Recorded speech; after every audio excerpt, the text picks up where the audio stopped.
In 2006, David is running for the New York Senate. His campaign is going exceptionally well, thanks to his empathy toward people in need, and everyone is sure he'll win. He appears on the covers of every magazine and the most popular talk shows. Unfortunately, things take a turn for the worse when a newspaper writes an article about David showing his naked rear as a prank for a college reunion, which greatly damages his reputation. David's furious reaction is watched by Harry, who receives a mysterious call and says he's working on new ideas. On the day of the election, experts predict that David will lose, and that's exactly what happens. Once again, he's being watched by Harry and his boss Richardson, who says they must put David back on track. Feeling nervous, David hides in the bathroom to try to clear his mind. While practicing his speech, he hears some noises coming from a stall. At that moment, Elise comes out, carrying her shoes and a bottle of alcohol, while explaining she's hiding from security because she crashed a wedding on a self-dare. They start chatting and quickly hit it off. Elise admits that she loved David's reunion prank, and David claims he's happy he lost because he'll have more time to himself, but Elise doesn't believe him because she can tell he loves being in a crowd. Suddenly they start kissing very passionately, as if this talk had been enough to fall for each other. The moment is interrupted by campaign manager Charlie, so Elise immediately leaves without giving David a chance to get her contact information because she must run away from the guards. Afterward, David goes out to give his speech, reading what he prepared in advance. However, he stops himself when he realizes he's just saying the usual socially acceptable words and decides his public deserves an authentic reaction. David now talks from his heart, and people quickly start loving him again. A month later, Harry meets with Richardson, who asks him to spill David's coffee on his shirt so he'll miss the bus. David isn't interested in politics anymore and now works as a senior partner in a firm founded by Charlie. Harry falls asleep while waiting at the park, and by the time he wakes up, David is already on the bus. As Harry runs after it, David finds Elise, and they can't believe they're seeing each other again. They catch up on each other's lives, and Elise says David should totally run for Senate again. Since he's running out of time, Harry makes a movement with his hand that even at this distance causes David to spill his coffee on Elise's lap. Suddenly Harry is run over by a cab, but he quickly recovers as if it was nothing. When he checks his notebook, he's shocked to notice that David went off the plan. On the bus, David finally asks Elise for her number before his phone starts ringing nonstop. Elise throws it in his coffee before realizing she must get off, so David promises to call her later. When David makes it to the office, he rushes through the corridors and says hi to all the employees without noticing they're frozen. He enters the conference room to find Charlie and a group of strange masked men are scanning him with a mysterious road. These men are led by Richardson, who immediately tells them to capture David. A chase ensues through the office, but no matter what corridor or stairs David chooses, more men and even Richardson himself keep appearing to block his way. He rushes to his office and locks the doors before calling 911, but he gets no response. Then the strange men somehow open the locked doors and tackle David, holding him down on the floor while Harry puts him to sleep with chloroform.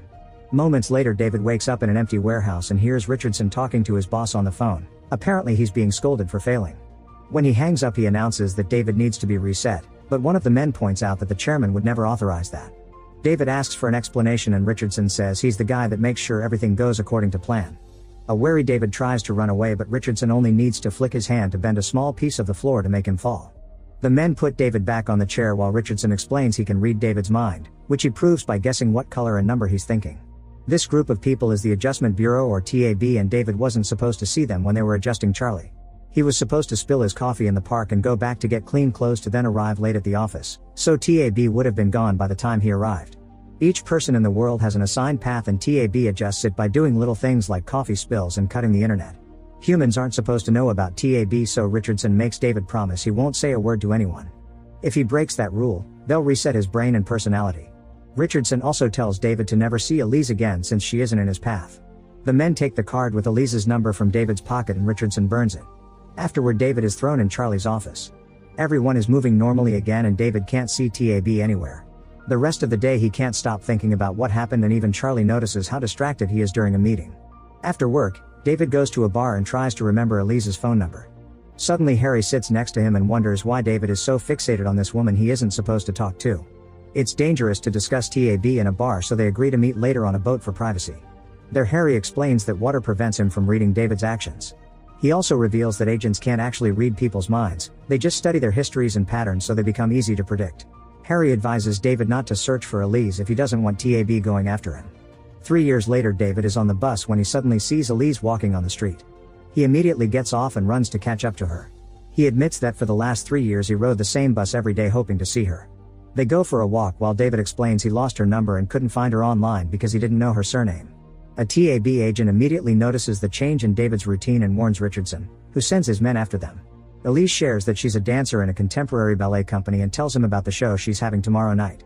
The duo stops at a cafe to have breakfast while Richardson watches them from afar, noticing several inflection points in Elise's path too. If they kiss, there'll be an irreparable deviation from the plan. TAB sends Charlie to interrupt the date by reminding David has a speech he can't skip. When they're about to kiss goodbye, Richardson sends Charlie a message pretending to be the TV crew, and Charlie ruins the moment by rushing his friend. Before leaving, David kisses Elise's cheek and promises to see her again. That afternoon, David announces he'll run for Senate again, while Elise receives a trick text from TAB telling her the rehearsal has changed locations. After finishing his speech, David sees Richardson watching him from afar and suspects something is wrong, so he tells Charlie to cancel all his interviews. Then he rushes to the ballet company's studio and finds it closed. David calls the company to try to ask about the rehearsal, but the call is quickly disconnected. He even borrows a random man's phone to try again, to no avail. Noticing that David is still running around the city, Richardson and his assistant appear in front of him to try to convince him to forget about Elise. David asks why he feels like this if it wasn't on his plan, but Richardson doesn't know either. A frustrated David enters a cafe to ask if anyone knows where the ballet company is, and luckily a client gives him an address. Then David tries to take a taxi, but Richardson won't let any car stop for him. David manages to run after a particular cab, but when the car stops, another vehicle crashes against it. After checking on the cab driver, David looks inside the other car only to find it empty. He calls 911, and when the cops arrive, an officer wants to take him to the station as the only witness. A wary David asks the sergeant if it's really necessary, and when she tells him they'll call him later, David turns around to find the officer gone, which means he was a TAB agent. Now David can finally take a cab and pays the driver $100 to drive while ignoring everything that may appear around them, even the stoplights. The agents run as fast as they can, using their powers to go through several buildings and locked doors. However, when they make it to the studio, it's too late. David has already seen Elise. Richardson warns him that more powerful people will come after him before going to the office to meet with his superior. It turns out that Elise and David were meant to be together a couple of times in the past decades, but the plan changed in 2005. Now the remnants of the old plans keep pushing Elise and David together. Richardson looks for Harry to inform him that it wasn't his fault after all. That night, Elise and David have a lot of fun together, racing on the streets, dancing at the club, and sharing stories from their childhoods. The couple then shares a kiss and goes home to get dirty. After they fall asleep, they're watched by Agent Thompson. The next morning, Elise receives several calls from his ex, who she hadn't talked to in a long time. She reveals she was engaged to the guy but broke up with him because she kept thinking about David. In return, David confesses that being with her is the first time he felt like himself.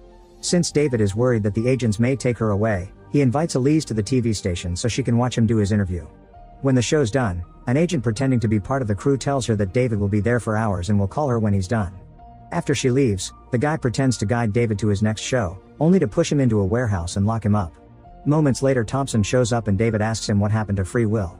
Thompson explains that TAB took humanity from cavemen to the height of the Roman Empire, but then they stepped back to see how humans would do on their own.